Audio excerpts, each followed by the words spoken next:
13 मार्च 2014 रात के 2 बज रहे थे। पावले डूरोव के सामने टेबल पर एक फाइल पड़ी थी और उस फाइल के अंदर लिखा हुआ था एक ऐसा हुक्म जो हजारों लोगों की जिंदगी खत्म कर सकता था।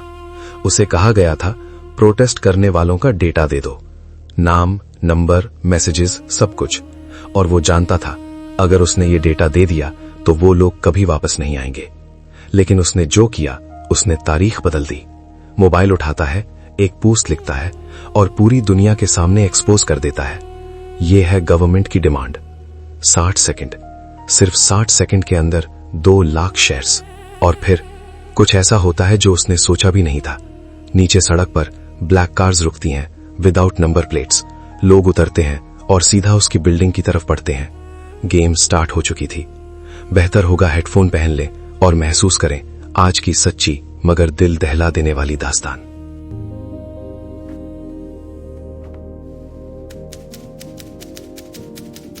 आइए चलते हैं थोड़ा फ्लैशबैक में कि आखिर ये सब हुआ क्यों था।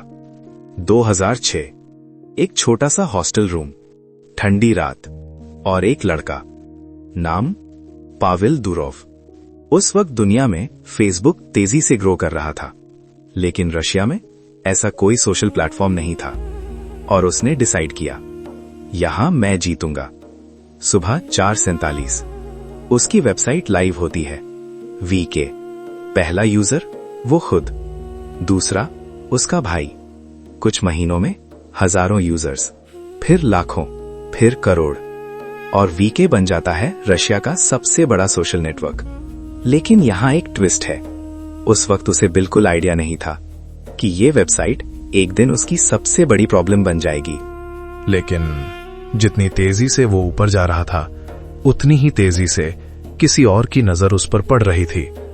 2011 रशिया में प्रोटेस्ट शुरू होते हैं। सड़कें भर जाती हैं, लोग चिल्लाते हैं, नारा लगाते हैं, और उन सबको कनेक्ट कौन कर रहा होता है? वीके। एक दिन उसका फोन बजता है, अननोन नंबर। वो उठाता है। दूसरी तरफ एक ठंडी आवाज, एफएसबी बोल रहा हूं, ग्रुप्स बंद करो। डूरोव चुप रहता है, फिर कहता है इम्पॉसिबल, और कॉल कट कर देता है। 5 सेकंड बाद फोन दोबारा बजता है। ये रिक्वेस्ट नहीं है। इस दफा डूरोव सिर्फ एक काम करता है, नंबर ब्लॉक। और यहीं से उसने अपनी किस्मत लिख दी। कुछ दिन बाद 3 लोग उसके ऑफिस आते हैं विदाउट वारंट। बहुत पोलाइटली बैठकर समझाते हैं ये मुल्क की स्टेबिलिटी का मसला है। लेकिन उस रात डूरोव एक और रिस्की मूव करता है। वो उनकी रिकॉर्डिंग ऑनलाइन डाल देता है और लिखता है, हम कभी सेंसरशिप का टूल नहीं बनेंगे। 1 मिलियन लाइक्स। लोग उसे हीरो कहते हैं, लेकिन उसे नहीं पता था कि हीरो ज्यादा देर जिंदा नहीं रहते। लेकिन असली शौक अभी बाकी था। उसका फोन रिंग करता है। बोर्ड मेंबर, आवाज बिल्कुल सीधी, मीटिंग अभी हो रही है, तुम्हें सीईओ से हटा दिया गया है। साइलेंस, कोई डिबेट नहीं, कोई वार्निंग नहीं, बस एक डिसीजन। 5 मिनट बाद सिक्योरिटी उसके कमरे के दरवाजे पर होती है। वही लोग जो कल तक उसको सर कहते थे, आज आंखों में नहीं देख रहे। सर, आपको चलना होगा। एक बंदा जिसने कंपनी बनाई, आज उसी को उसकी कंपनी से निकाल दिया गया। लेकिन यह सब इतना सिंपल नहीं था। क्या तुमने कभी सोचा है कि एक आदमी सिर्फ एक पोस्ट की वजह से अपनी पूरी कंपनी खो देता है? नहीं, यह प्लान था, और यह प्लान आज से नहीं, सालों पहले शुरू हो चुका था। और फिर फाइनल अटैक। उसका ऑफिस खाली, उसकी कुर्सी किसी और के पास, और एक कॉन्ट्रैक्ट, 300 मिलियन लो और चुपचाप चले जाओ। ये एक डील नहीं थी, ये वार्निंग थी। डूरोव कॉन्ट्रैक्ट देखता है, पेन उठाता है, साइन करता है और बिना कुछ बोले चला जाता है।